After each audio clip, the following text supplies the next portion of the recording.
Assalamualaikum warahmatullahi wabarakatuh. Selamat pagi anak soleh dan solehahnya ibu guru. Bertemu lagi dengan pelajaran tematik hari ini, tepatnya pada tanggal 11 Agustus 2020 di tema hidup rukun. Baiklah, sebelum belajar kita berdoa dulu yuk. Angkat tangannya, sikap berdoa. Rabbi syrah li sadri wa yassir li amri wahlul 'uqdatam min lisani yafqahu qawli. Rabbi zidni ilma warzuqni fahma. Nah, hari ini kita akan membahas tentang kalimat perintah dan kalimat penolakan. Pembahasan yang pertama adalah kalimat perintah. Kalian tahu apa sih kalimat perintah itu? Kalimat perintah adalah kalimat yang berisi memerintah atau meminta seseorang untuk melakukan sesuatu. Nah, selain itu, ternyata di kalimat perintah ini memiliki 3 ciri yang menunjukkan bahwa itu disebut dengan kalimat perintah. Ciri yang pertama adalah ditandai dengan kata awal yang menggunakan akhiran lah atau kan. Contohnya, buanglah, tutuplah, bukalah, dan lain-lain. Kemudian ciri yang kedua adalah tanda baca yang menandai kalimat perintah adalah tanda seru. Dan ciri yang terakhir adalah menggunakan kalimat yang sopan. Nah, selain itu ada juga kalimat perintah biasa. Kalimat perintah biasa adalah kalimat yang secara langsung menyuruh seseorang untuk melakukan sesuatu. Jadi, kita menyuruh seseorang untuk melakukan sesuatu secara langsung. Contohnya, buanglah sampah di tempat sampah. Contoh yang lain, tutuplah pintu jika kamu tidur. Kemudian ada juga kalimat perintah larangan. Kalimat perintah larangan adalah kalimat yang memiliki makna untuk mencegah atau melarang seseorang untuk melakukan sesuatu. Artinya, kita melarang atau mencegah seseorang untuk melakukan sesuatu. Di sini terdiri dari 2 contoh. Contoh yang pertama adalah jangan membuang sampah sembarangan. Artinya, kita dilarang untuk membuang sampah sembarangan. Contoh yang kedua, jangan bermain di atas lantai yang basah. Artinya kita tidak boleh main di atas lantai yang masih basah. Oke anak-anak, yang terakhir adalah kalimat perintah, permohonan atau permintaan. Kalimat perintah yang menggunakan permintaan atau permohonan seperti tolong dan mohon. Jadi kita meminta seseorang untuk melakukan sesuatu dengan kalimat meminta tolong atau memohon. Contohnya, selesai membaca, mohon rapikan bukunya. Artinya, setelah kita membaca, maka kita diminta untuk merapikan bukunya. Kemudian coba perhatikan di buku kalian di halaman 58, di situ terdapat kalimat perintah. Lihatlah gambar-gambar yang ada di layar kalian atau di buku kalian. Masuklah ke kelas dengan tertib anak-anak. Kemudian contoh lain, Nina, tutuplah kembali pintu kelas.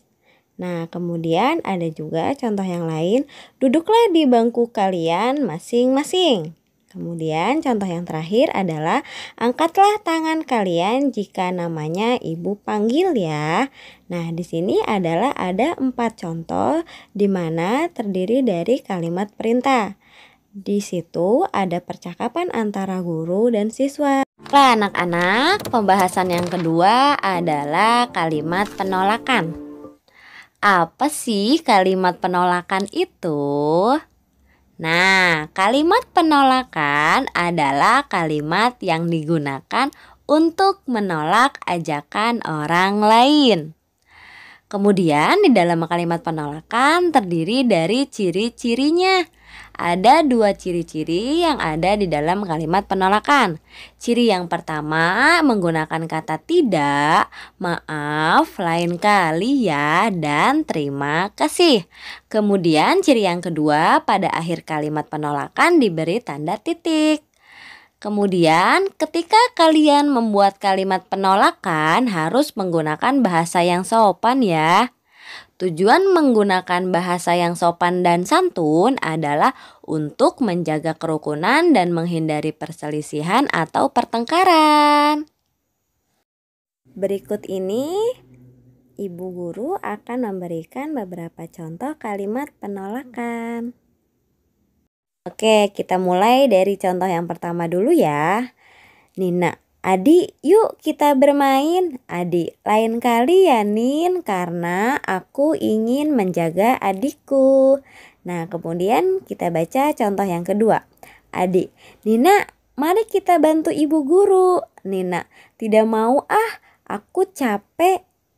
Nah, menurut kalian contoh yang pertama dan yang kedua, mana kalimat penolakan yang baik? Nah, benar sekali. Nomor pertama atau contoh yang pertama adalah kalimat penolakan yang sopan dengan menggunakan kalimat yang baik dan sopan. Sedangkan yang kedua adalah kalimat penolakan tidak sopan karena tidak menggunakan kalimat yang baik. Oke anak-anak, coba perhatikan dan dengarkan. Ibu Guru akan membacakan teks diskusi pada halaman 86 berikut ini. Untuk menjaga keamanan lingkungan akan diadakan ronda malam bergiliran. Warga pun mengumpulkan dana untuk membangun pos ronda. Bapak-bapak, mari kita bergotong royong membangun pos ronda pada hari Minggu besok, ajak Pak RT. Maaf Pak, saya tidak bisa ikut karena akan dinas keluar kota, jawab ayah Made. Tidak apa-apa Pak kalau memang berhalangan, kata Pak RT. Saya akan ikut membantu, jawab ayah Nina. Esok harinya warga bergotong royong membangun pos ronda. Nah, menurut kalian teks di atas mana yang terdapat kalimat penolakan? Ada satu contoh kalimat penolakan pada teks diskusi di atas. Nah, yang sudah digarisbawahi oleh Ibu Guru yang berwarna biru itu adalah salah satu contoh kalimat penolakan dengan menggunakan kalimat yang baik dan sopan. Oke anak-anak, tugasnya untuk hari ini silakan kerjakan di halaman 77 dan 89. Untuk halaman 77 di bagian 2 dan untuk halaman di 89 di bagian nomor 1. Tetap semangat untuk belajar di rumah, jangan lupa dikerjakan tugasnya dan dikumpulkan via WhatsApp. Oke, terima kasih. Wassalamualaikum warahmatullahi wabarakatuh. Sampai jumpa.